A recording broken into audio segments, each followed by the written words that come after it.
Hey everybody, it is Stephanie here with Infernal TV, and I'm here right now with Gheeyeh of Mind of Fury. So how are you? Hey, how you guys doing there? All right, awesome. Well, let's just go ahead and start this interview talking about Rocklahoma. You'll be playing next year, so overall, how are you feeling and what expectations do you have for the festival? Well, we're very excited to be there, going there, and it's cool to have I don't know, some kind of attention to our band from the promoters that they like our music, and they have given us the chance to go there and expose ourselves there. So we're very excited about that, and we have a new album in the works. The music is already written, and we're recording it in a couple months. So probably we're gonna be playing new material as well there. Oh, awesome. Is there anything that you can tell me about the new material, if it differs from Do or Die or anything? Well, it's a little bit. It's yeah, it's kind of similar, but it has more. It's more powerful than Do or Die. Do or Die has a couple of fast songs. I think the first one is the most fast one, and it's groovy, and it also has a blues, little bit of a thrash metal here and there. But this one actually has it's a little bit that has three fast songs. It has groovy songs as well, and it has country influence song as well. So it's a little bit more diverse, and well, it has sounds like a Mind of Fury, but I think it's a little bit more developed than the first album. It's more us than the first one. All right. The first one, well, we just started working together as a group, and we're a little bit tighter now, better. We have shoes under our shoulders, and we're doing very good as a band. So I think you can, when you guys listen to this new material, you will tell that the band is more. We're developing our style. Awesome. And, well, obviously you have some new material coming up, so I won't discuss Do or Die too much, but I listened to the whole album on Spotify, which, by the way, it is on Spotify for all those who are listening, and, all the songs are great, so, I'm just only imagining how the new album will top it, but I definitely think that you had the great idea to choose Holding On as your single. It's definitely, has a lot of power to it. It has a lot of good hooks. It's very catchy. So is that why you chose the song as your single, or was there another reason? No, the reason, yeah, it's what you said. It has the hooks. It's very memorable. And, yeah, it has that commercial taste. But what I feel is that is a song that everybody can relate to, it catches your attention, so it invites people to listen to our other material, other part of their album. That's why we chose that song, because it's catchy and melodic, and it's easy to remember, I think. So I think it's show us how we are as a band, and in few words, I must say. It's not that very difficult to digest or anything. It's I think it has the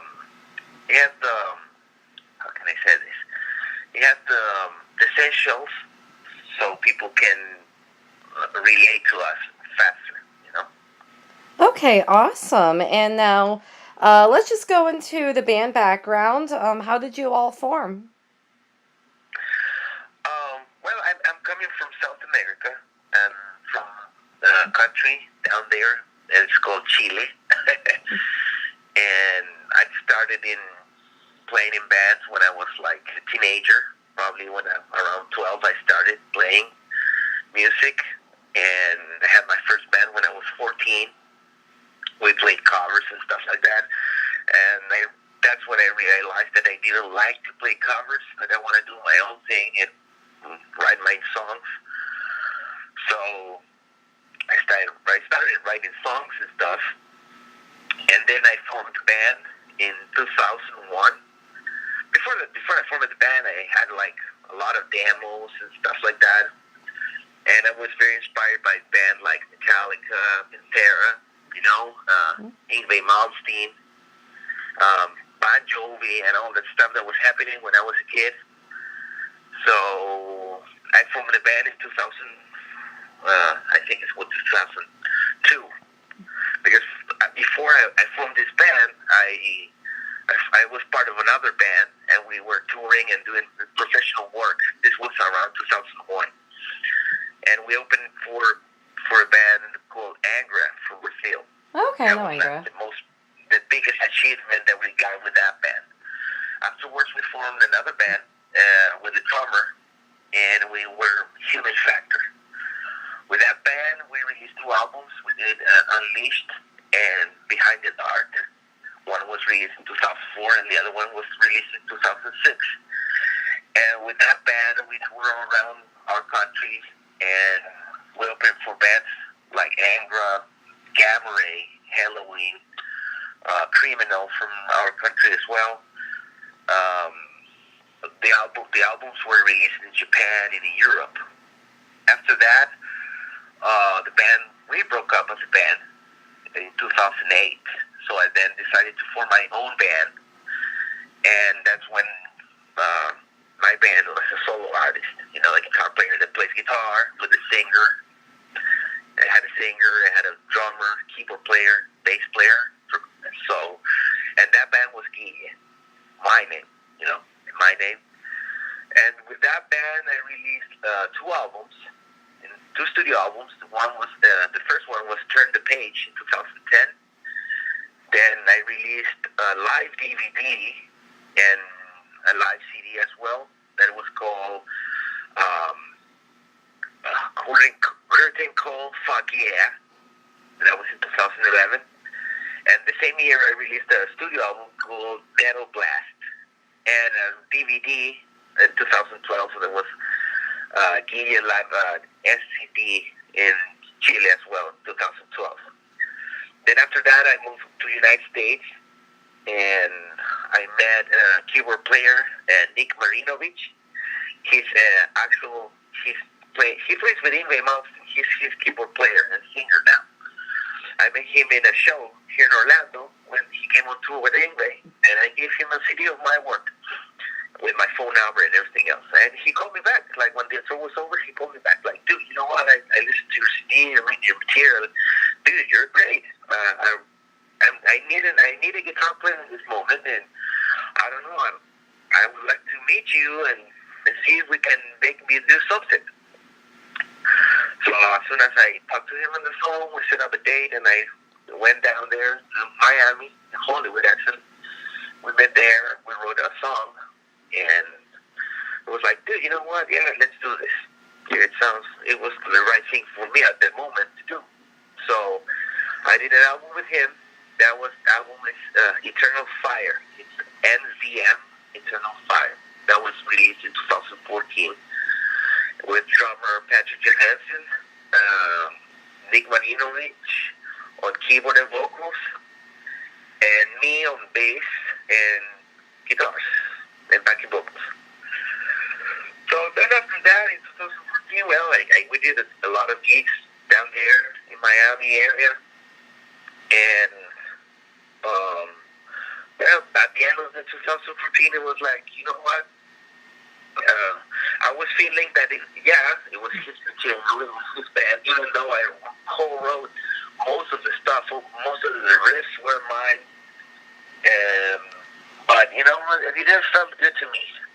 It felt like it felt like I was collaborating with someone, And I want to have a band or something that is felt more like my own thing as well, So I quit the band in good terms, of course. Everything's cool with him. We have been talking all this time, but it was the good thing. The good thing at the moment to me, I felt like I I have to do something with my stuff, that felt right for me. So I moved on, and I found Henry Moreno, the drummer, here in my neighborhood. He lives like, I don't know, a couple miles away from my house. And I find him in Facebook. He's a drummer from California. He lives here in Atlanta now, but he played with bands like Talented, I think was one, and the other one is Imagica. So he did it. He toured Europe. He did something here in the United States as well. He's a great drummer, good friend, and when we were looking for a bass player with Nick, I met this guy, Mike Frankenbush. He's a bass player from Vocalist, but he's from Chicago. And we met there. We were always staying in contact with him, and he was like, he's the kind of guy that he's always there. Like, dude, we'll always get out on him. He's very, very good musician. He's very dedicated, and it's awesome. Every time, I don't know, we do something together, he learns it, and he has the discipline and everything else. So it was great, we had like this incredible band, which is a power trio, and I was thinking, why we should have a singer? So I started looking for a singer. We had the songs written, and Mike had a couple of 3 songs written by himself, and I did the rest.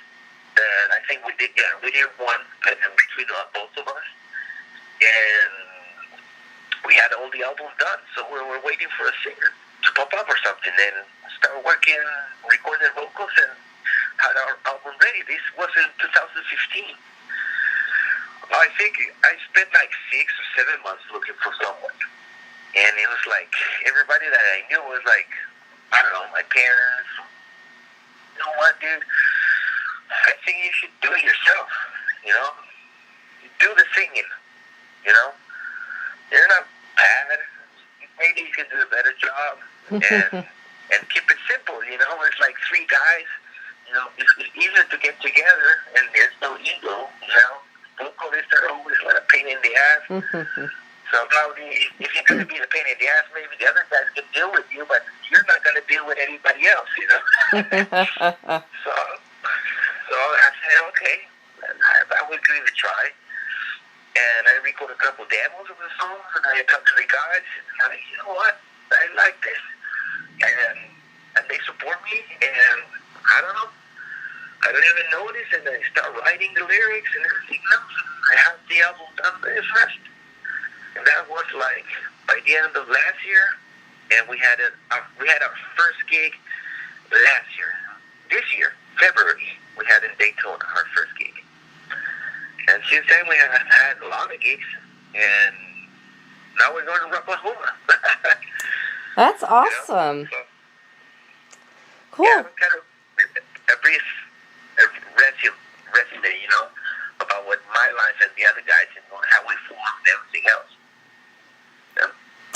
Awesome. And well, I'm glad that in the background of the band that you mentioned how you sing and play guitar, because that's actually going to be my next question. I mean, singing itself is difficult, playing guitar is difficult, so I, have so much respect for those who sing and play an instrument at the exact same time. So especially, someone who, you've been, like you mentioned before, you've been playing guitar, ever since you were a kid, and then you, in the past couple of years started singing. So I guess, how was that transition? Was it difficult for you? Is it still difficult for you now, or are you more comfortable with it?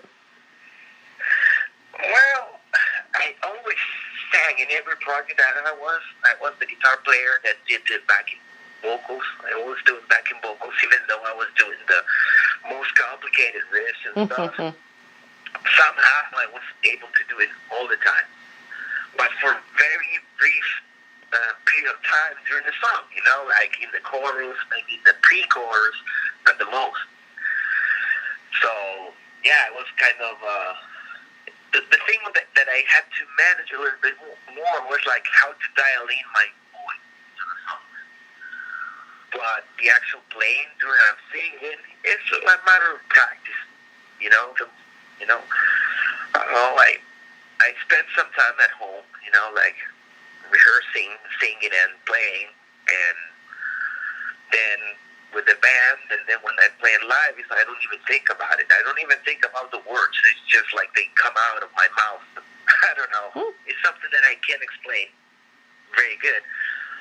But once I had it in my system, and I just can, go out on stage and play, and everything's like, I don't know, it works.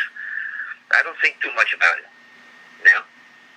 Awesome. Alrighty. Well, now let's go into, next year, you're doing Rocklahoma, and do you think the new album will be released next year, or, I know you said you're recording, but, do you think, do you have a tentative release date or anything? Yeah, well, release date, I'm waiting on my guys. I have the material done, so they're learning the songs. Probably we're going to start rehearsing together. Because when you show someone, I don't know, there's a couple songs that I did with the drummer that he gave me a couple demos he had, and I did my own version of the song. I, of course, took a lot of parts that he did and did a song around it, and I wrote a couple songs with Mike as well. But the other stuff, I did it by myself. I wrote the lyrics and everything, and I wrote the song. So I need the guys to learn the songs and put it into their system, and we have to jam together, before we go to the studio and record. But probably, I don't know, maybe, I'm thinking maybe about that time, maybe we're going to be able to at least have it done. Maybe, yeah, why not? Awesome. Yeah, it sounds good. I think, yeah, probably around May, the album should be done. Awesome. And is there anything else next year that you're expecting other than the album and Rocklahoma, or is there anything in the future that you're planning, or what are you thinking? Well, every time I do something, I'm planning to get out of it something, For example, now in January, I'm going to the NAMM show in California. Yes. So, I don't know what I'm going to get there. Maybe I get something. Oh, you meet everybody at NAMM. NAMM's great. I don't know. I got a couple badges here in Orlando for the NAMM show, so I'm going with the intention of getting something for the band, for me, for our career. And, of course, when we're going to Rocklahoma, of course, I will try to get something there as well.